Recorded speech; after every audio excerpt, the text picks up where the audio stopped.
Hey, what's up, everybody? This is Charles, and I want to welcome you guys to another episode of the Dreamerspro Show, where we cover everything from sports, hot topics, classic debates, entertainment, and where we give you guys a fresh perspective on things and how we see them. And boy, oh boy, we got an episode for you here today, and I'm going to go off, so make sure you stick around for this one. Make sure you like the video and subscribe to the channel. Anyway, as y'all know, the biggest news in the NBA right now is the news that Kevin Durant requested to be traded from the Brooklyn Nets. That is the news that has been dominating the airwaves, right? Ever since that news dropped, it's been a KD-a-thon, and also they've been talking about whose fault it is, whose fault was it for the breakup? Is it KD? Is it the Nets management, or is it Kyrie Irving, right? So that's been the predominant conversation in the NBA sports world over the last 4 or 5 days.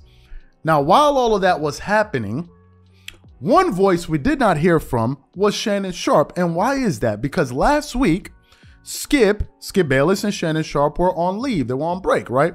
So we didn't really get a chance to hear their thoughts on this bombshell of a development or a story, right? We didn't get a chance to hear from them. But this week, however, it looks like they're back to their regular scheduled programming, and Skip Bayless and Shannon Sharpe made their return to Undisputed. So today I was actually watching some of it, and they actually started the show rather with the news of KD and deciding to leave, and that's what they started off with. And in this particular audio that we're getting ready to play for you guys, you basically get to hear Shannon Sharpe basically rip into KD for wanting to leave the Brooklyn Nets. But before we go any further, this video was brought to you by Aura, the official sponsor of the Minnesota Timberwolves. Do you know what the fastest growing crime in America is today? It's identity theft. Imagine trying to log into your email only to see that your password has been changed. Then you start getting weird notifications from your bank and credit cards only to find out that all of your personal and sensitive information has been totally compromised. If you think it can happen to you and your family, just know that in 2020, over 49 million Americans were victims to identity theft, costing them a combined $56 billion. That is why we are excited to partner with Aura, who's the sponsor of this video.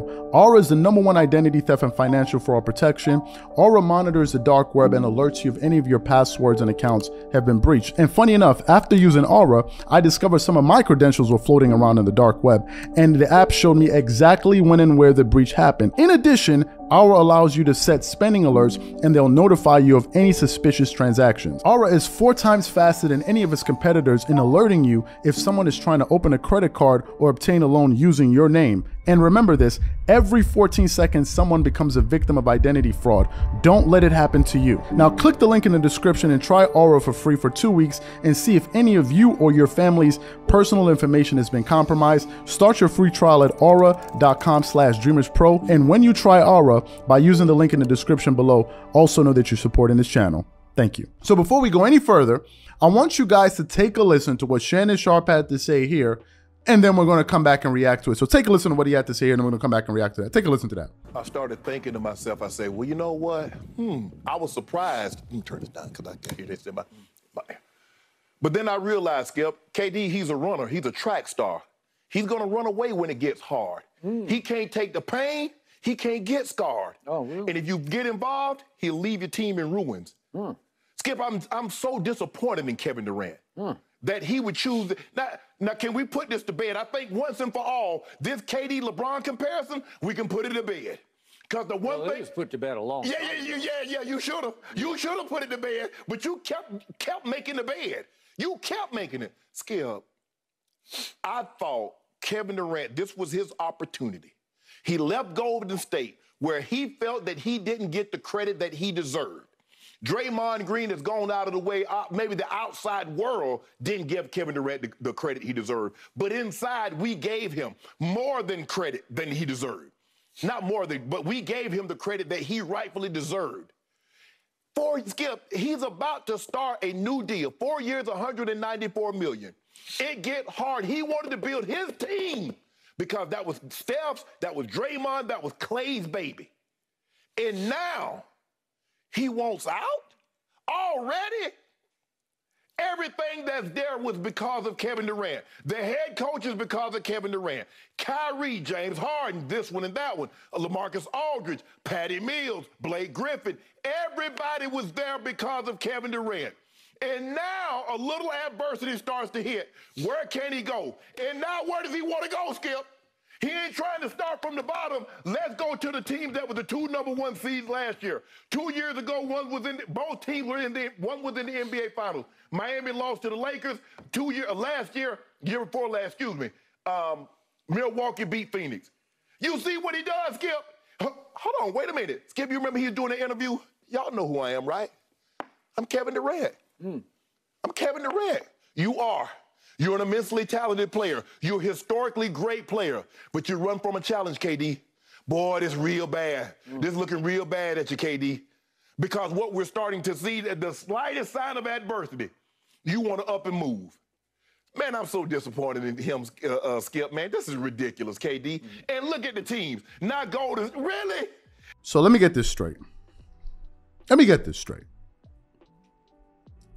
Shannon said, and I like Shannon Sharpe, y'all know this, but I vehemently disagree. I'm diametrically opposed to everything he had to say.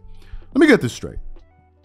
Shannon Sharpe said that he's disappointed in Kevin Durant because Kevin Durant is a track runner. Oh, he's running away from pressure. You made the bed. Now sleep in it. This is a bad look for KD. Blase, blase, blase, blase, blah. This, ladies and gentlemen, is how narratives and opinions about certain players get formed. You have enough people saying one thing about a certain player, and before you know it, that becomes the truth around that player. And this is what's happening, or at least in this case, with Shannon Sharpe and Kevin Durant. Okay, so KD is known as a guy that leaves when it's hard. Let me ask y'all a question as an audience, and it's a rhetorical question because I'm going to give you guys the answer. How many years did Kevin Durant stay with the Oklahoma City Thunder? I'll answer it for you. Kevin Durant stayed with the Oklahoma City Thunder for 9 seasons. 1 with the Seattle Supersonics and then 8 with the Oklahoma City Thunder. He stayed with that organization for 9 good years. In those 9 years, they were full of highs and lows, and that team even made it to the NBA Finals. I believe it was in the 2000, I don't remember what year, but they made it to the NBA Finals, right? So that team actually got to the finals, and they lost to LeBron's Miami Heat, I believe in the year 2013 or 2012, 2013 season. I could be wrong, right? So that team made it to the NBA Finals and then lost. Then, after 9 years, when he saw that, listen, I don't think we can pull it off, after trying 9 times, he said, I'm going to go play with the Golden State Warriors. KD leaves to go play with the Golden State Warriors. Then they went 2 championships in a row. And then people started saying, wait a minute, bro, you took the easy route. You took the elevator instead of the stairs. And of course, KD listened to all of these critics, and then he said, you know what? I got a point to prove. I'm going to leave this team and go to an organization that has never sniffed a player of my caliber in the history of that organization. In the Brooklyn Nets, he goes and signs with the Brooklyn Nets with Kyrie Irving. He stays there for 2 seasons. And in those 2 seasons, he witnesses, he suffered through injury. Obviously, he was rehabilitating himself for the first year of his contract. Then he played the second season. Then he played last season. And last season, he got knocked out in the first round. In the process of all of that, Kyrie Irving missed the majority of last season due to his decision. Then, or the man, whatever you want to call it. Then they lost James Harden, gained Ben Simmons, who's now injured. Then Kyrie Irving requested a long-term contract, saw that he wasn't going to get it, and then made some decisions that he said, listen, I want to probably go to another team, preferably the Lakers. And KD said, I'm out of here. And because of that, now KD is known as a quitter. So help me understand something.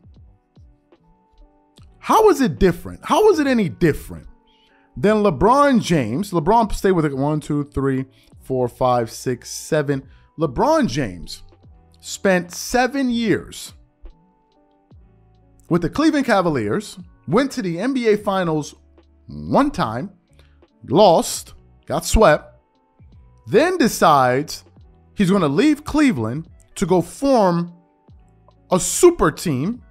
I didn't say join a super team. I said form a super team. Different roads led to the same place. Once you joined a super team, yeah, but they created a super team. So the result was the same. joined the Miami Heat, created a super team, coming along with Chris Bosh. They formed a team, and that team at one point went on a 27-game win streak. I believe the season was 2013. The Miami Heat went on a 27-game winning streak. I think the year before they went on some other crazy winning streak when they found, I think it was 22. I could be wrong. But they went on a 27-game winning streak when LeBron was there. Went on to win 2 championships, leaves that team after 4 seasons, goes to the Cleveland Cavaliers, forms another super team with Kyrie Irving and Kevin Love. Plays for about, how many seasons did he play in Cleveland for the second stint? He played for 1, 2, 3, 4 seasons, and then went to the Lakers. So LeBron is not known for quitting, but KD is? How is that possible? How did you reach that conclusion? Let me give you guys my take on KD's decision to leave. I say bravo to him. You know why? Because KD had enough sense to finally listen to himself. Not listen to you, not listen to me, not listen to the people in the media. Listen to himself and say, you know what? I'm going to do what's best for me. And I'm going to get the heck up out of a toxic situation. I salute him for that move. It has nothing to do with being weak. It has everything to do with him having enough sense to understand a situation that's not going to get any better. And he leaves. You said, well, you should have never gone there. So what are we going to do? Retroactively make another decision? How in the hell is KD going to go back in time and change and make a different decision? He already made the decision. So now he's trying to salvage it. And to me, I think he did the smart thing. I don't think it was the weak thing to do.